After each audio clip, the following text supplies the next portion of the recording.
We have a jam-packed show. Welcome to the live stream. I haven't done this in like about, gosh, 3 weeks to a month. The last time was Rocksteady.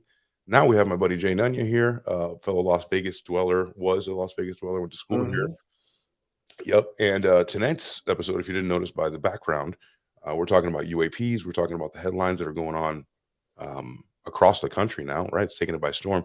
There's so many things going on in the media right now, so many things to take a look at politically, this which ties in a kind of politically as well, obviously with the military. But my God, we have so much to share too. I have a lot of videos, information to share. We're going to go as chronologically as possible as well, so that's going to be fun. Uh, Perfect. but yeah, so let's start off with you, man. Like, what's your experience with Vegas? I know you're a military brat, and you kind of came up that way, but Mhm. tell me about growing up in different places and landing in Vegas. Uh, Here's the thing. Um, Being a military brat and moving all over, I was raised on mob movies, right? The Mafia, the old casino movie, Vegas, and I get to Vegas and I'm like, I really kind of didn't believe any of it. I mean, I believed it happened. I just didn't believe it could still be happening in the late 80s. Um, and then I got to high school there and met quite a few influential people, um, and realized how actually close they were tied into um, the mafia scene. Um, Are you talking about having, like, friends in high school that their friends that their, family was tied to the mob, that were mobsters, that were Absolutely. kinda ran the city, right? Like Absolutely. mm, I went to high school with Tony Spilotro Jr.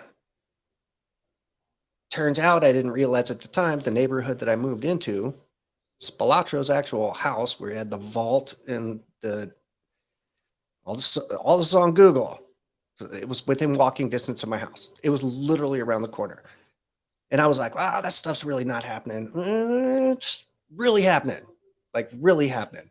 And I got a slap in the face real quick that I'm just yeah, big giant high school that I enrolled in, but there were a lot of old mob ties to the kids that I went to high school with. They're 17, 18 years old. Their parents have been there since the 60s and the 70s, like right in mob times.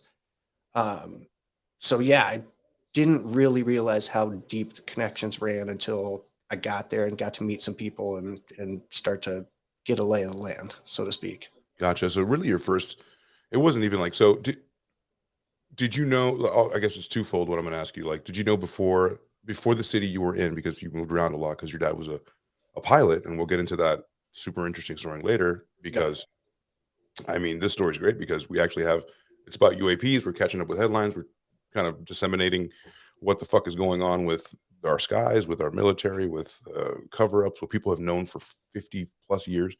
And now suddenly it's all over the news.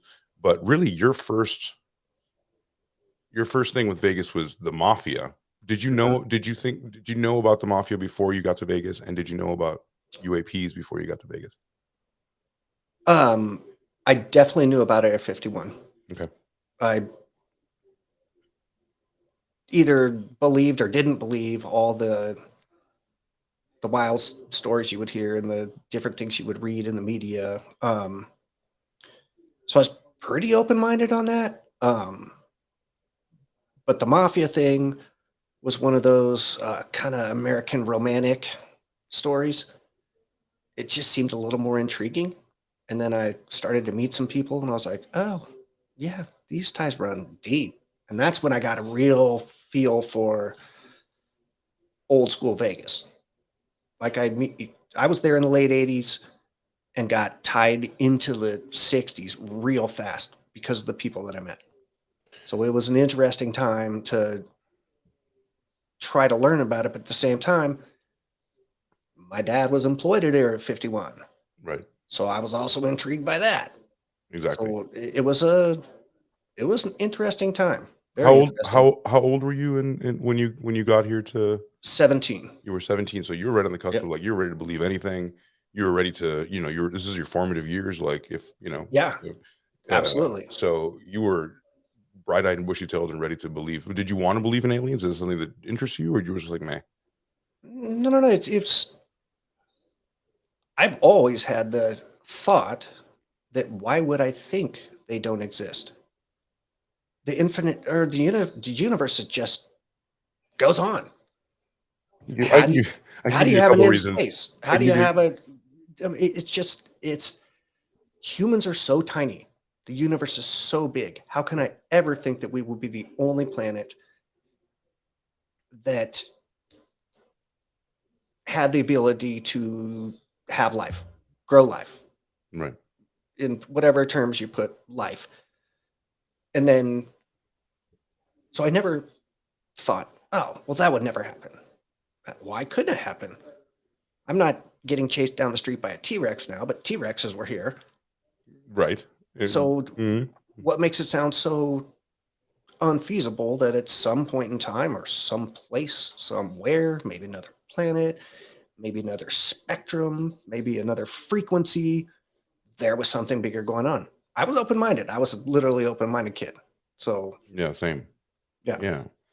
And that's to my downfall because I wanna believe. So, sometimes I feel like I become a little gullible when it comes to these really cool stories, especially the more fantastical they get because they're getting more and more fantastical by the day. Um, Hmm. as referenced by, Senator Marco Rubio just came out with an incredible piece basically on News Nation and followed up by Fox that, we not only David Grush, which we'll get into, who David Grush is, a high level intelligence officer, Afghani war combat veteran, super decorated. I mean, highest clearance possible.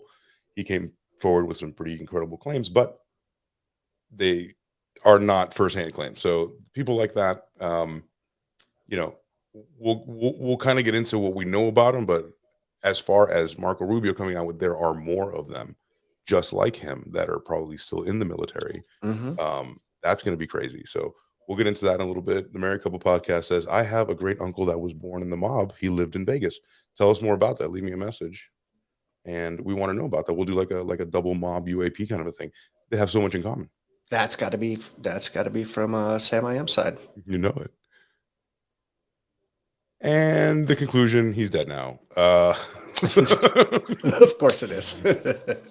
RIP, sir. And he's dead now. Well, condolences. I'm sure it was a while ago, but still, um, leave us a message and let us know a little bit about him. So, okay, Absolutely. so you had friends in the mob. You kind of grew up to that, and you were from 17 to. I mean, I met you here, so I knew that you lived here well into your um, late Technically, 30s. technically, no. Here's the way that timeline played out. Moved there in '87. Graduated high school in '89. Um, Joined the military myself in December of '92. So basically 1993.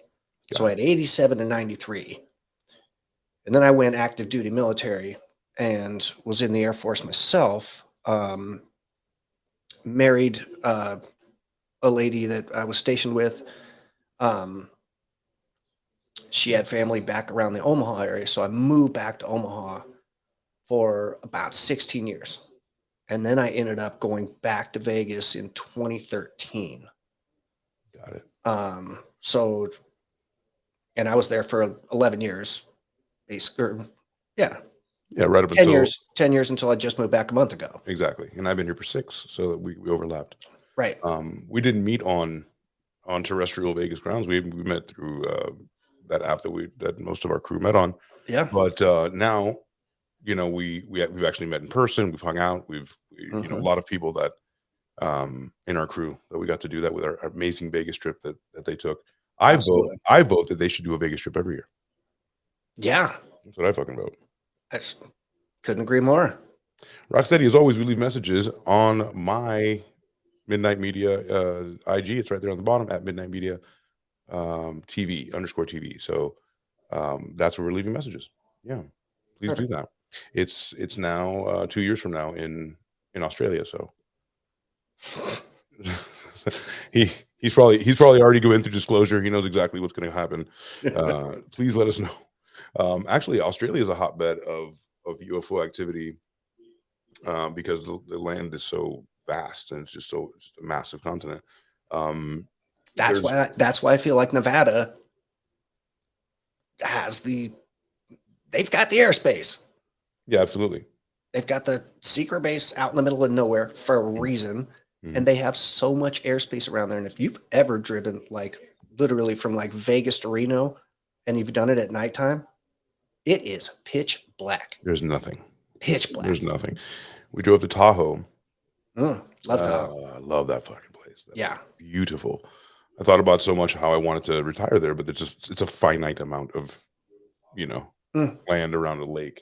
But right. it's a fucking fun place. We rented on the California side. We had a great time. Yep. Um, and but again, just lots of land, lots of also they had to do it, the military will tell you, well, there's nothing nefarious going on. What we're doing is we're tossing bombs in the air. We're trying to see, we have Right. the Nevada test site, and that's why. But also, I believe that because we're doing this, that's why we're getting more visitations and kind of everyone's kind of the extraterrestrials are like checking us out, right? That's the theory I've heard.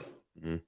It's one of the theories I've heard is that um, they're checking in because they don't want us to get ahead of ourselves in technology. In like, I don't know, it was a super weird conversation that I listened to the other day. Interesting, but it approached it from a different view than I always thought of it as, if that makes sense. It does, yeah. I guess what would be the motivation for that though? You know what I mean? I don't know. Like To be what? honest with you, I mean, it's, it's, are we somebody's science project in a terrarium and they're coming in to check on us? You realize They that would shatter every type of religion we have, and we have over what 20,000 religions or whatever, like worldwide. I've always felt, listen, any civilization stuff you look back to, you look back at the pyramids, the Valley of the Gods, they were influenced by something, or humans just are have the primal need to believe that something bigger than them. Maybe they're right, maybe they're wrong. Who's to say one religion's right, one religion's wrong? But Well, maybe there is something that's shaping. Maybe maybe there is some sort of interaction at times to change the projection of where the human race is going.